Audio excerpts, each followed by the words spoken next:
There has to be value on the things of God. There has to be value on the gospel. You must solicit value.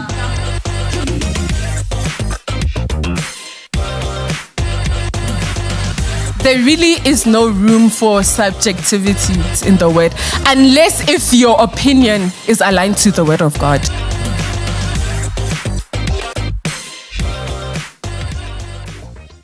We're going to experience a switch in Ezekiel chapter number 28, verse 18. Let's start from verse 12.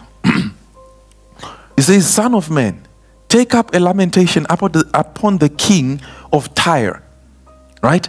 And say unto him, Thus says the Lord God, Thou sealest the psalm, seal it up the psalm, full of wisdom and perfect in beauty. So this is Ezekiel. He's hearing the word from the Lord. He's referring to a king that is currently alive, or the kingdom that is currently the kingdom of Tyre. That's where we find in Greece. Let's go to the next verse.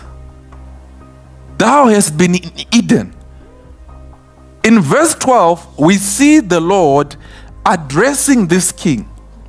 But we see now, because he switches, because he's addressing the spirit behind the king. Would that king be in Eden? No. And we know the participants who were in Eden. He was definitely not there. He says, Thou hast been in Eden, the garden of God. Every precious stone was thy covering. The sardius, the topaz, and the diamond, the beryl, the onyx, the jasper, the sapphire, the emerald, the carbuncle, and gold.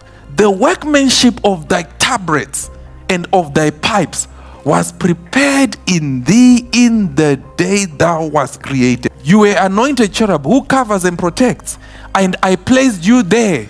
And you were on the holy mountain of God, and you walked in the midst of stones of fire, sparkling dew. So it's when you're walking on gold. Do you see the glory of this thing that is being referred? We haven't known what it is, but when you study, it seems it's an outward glory.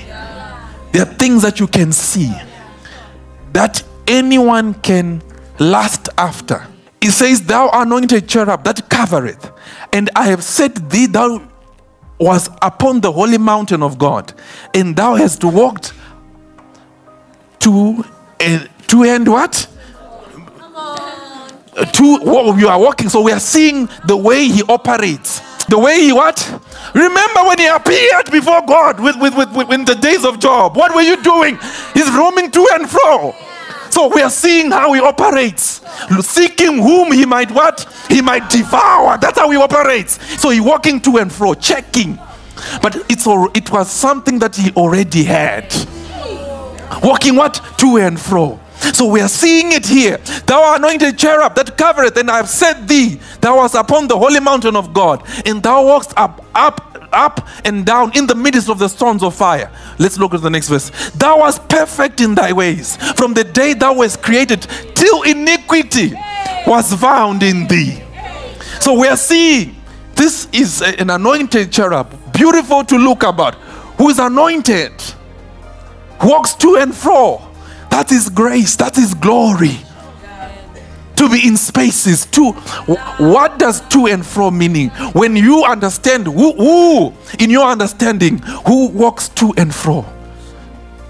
What vocation that you would understand that walks to and fro. You understand, if you have seen military people, they are patrolling. They are walking what? To and fro. They are walking to and fro. They are checking the space. They are checking the space. So he's an anointed cherub.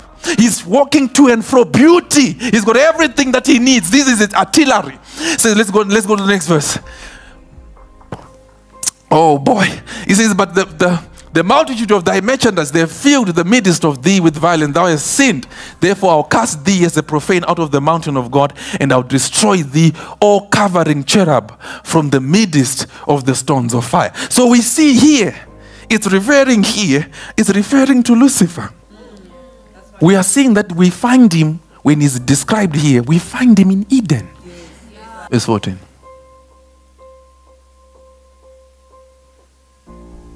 It says, You were the anointed cherub who covers and what? So he's a what? Who was he protecting? The heirs of what? The heirs of salvation. We find him in Eden. That's where we find him, because his assignment was to minister before the heirs of salvation.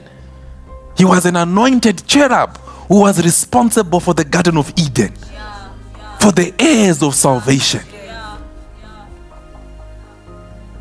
So he knew, he understand. But when you see them, when they make a mistake, is Satan comes to the scene and then he deceives them. So we have seen the credentials of Satan, the beautiful things that he has. He's got beautiful things, and he is there to protect, and he walks to and fro on stones of fire. So that's his rank. We want to now see the credentials of Adam and Eve, because I can't want something that is lesser than me. I can only want something that is better than me.